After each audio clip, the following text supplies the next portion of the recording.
നമ്മൾ ഈ കുട്ടനാട്ട് ഉൾനാടൻ പ്രദേശങ്ങളിലേക്ക് പോകുമ്പോഴല്ലോ കാണാൻ വളരെ മനോഹരം കേട്ടോ. ഓരോ പ്രദേശങ്ങളും മറ്റൊന്നിനേക്കാളും ഒത്തിരി ഭംഗിയാണ്. പക്ഷേ ഇവിടുത്തെ ആളുകളുടെ ജീവിതം ഉണ്ടല്ലോ അത്ര കളർഫുള്ളൊന്നുമല്ല. നമുക്ക് നോക്കുമ്പോൾ കാണാൻ പറ്റും ഇഷ്ടംപോലെ റിസോർട്ടുകളും ചെറു ദ്വീപുകൾ പോലുള്ള പ്രദേശങ്ങളും എല്ലാം ആദ്യമായിട്ട് കാണുന്നൊരു വ്യക്തിക്ക് എല്ലാം വളരെ മനോഹരമായിട്ട് തോന്നും. നമുക്ക് ഏത് വീഡിയോ എടുത്താലും എല്ലാം നല്ല അടിപൊളിയെന്ന് പറയേണ്ടി വരും കേട്ടോ.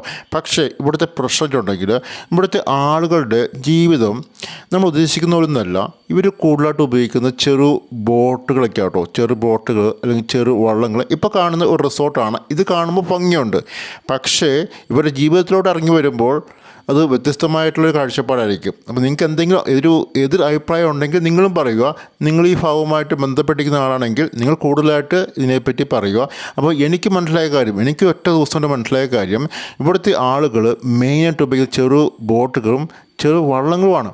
അവരുടെ ജീവിത ആവശ്യങ്ങൾക്ക് വേണ്ടി അവർക്ക് സാധനങ്ങൾ വാങ്ങിക്കാനും അവർക്ക് എന്തെങ്കിലും വീട്ടിലേക്ക് എന്തെങ്കിലും ഉണ്ടാക്കുന്നതിനോ എന്തെങ്കിലും നിർമ്മാണ പ്രവർത്തനത്തിനോ എന്തെങ്കിലും സാധനം വാങ്ങിക്കണമെങ്കിൽ അവർ പോകുന്നത് ഈ ചെറു വള്ളങ്ങളിലും ചെറു ബോട്ടുകളിലുമാണ്. ഈ വള്ളങ്ങളിലൊക്കെ ചെറിയ മോട്ടർ പിടിപ്പിച്ചിട്ടാണ് ഇവർ യാത്രയൊക്കെ ചെയ്യുന്നത്. അതായത് അവരുടെ ബന്ധു വീട്ടുകളിലേക്കും അല്ലെങ്കിൽ പുറത്തുള്ള സാധനങ്ങൾ വാങ്ങിക്കാൻ പോകുന്നു എല്ലാം ഈ ചെറു ബോട്ടുകളിലാട്ടോ. അപ്പം ഇവർക്ക് എന്തെങ്കിലും എമർജൻസി സിറ്റുവേഷൻ, ഇപ്പം നൈറ്റിലൊക്കെ രാത്രിയിലൊക്കെ എന്തെങ്കിലും ഒരു എമർജൻസി സിറ്റുവേഷൻ വന്നിട്ടുണ്ടെങ്കിൽ ഇവർക്ക് ഈ ബോട്ട് മാത്രമേ ഉപയോഗിക്കാൻ പറ്റുള്ളൂ. അപ്പോൾ നിങ്ങളുടെ അവസ്ഥ ആലോചിക്കും. നമ്മുടെ നാട്ടിലേക്കാണെങ്കിൽ നമുക്ക് കാർ എടുത്ത് അല്ലെങ്കിൽ നമുക്ക് ടാക്സി ഓടിച്ച് പെട്ടെന്ന് ഒരു ഹോസ്പിറ്റലിലോട്ട് പോകാൻ പറ്റും. പക്ഷേ ഇവർക്ക് എന്തെങ്കിലും ഒരു എമർജൻസി സിറ്റുവേഷൻ ഉണ്ടെങ്കിൽ ഈ ബോട്ടല്ലാതെ വേറെ ഒരു ആശ്രയമില്ല കേട്ടോ. അപ്പോൾ ഇവരുടെ ജീവിതം ഒന്ന് ആലോചിച്ച് നോക്കി, നിങ്ങൾ ഇമ്പാജിൻ ചോദിക്കുക എന്തായിരിക്കും ഇവരുടെ ഒരു ജീവിതത്തിൻ്റെ ഒരു അവസ്ഥ.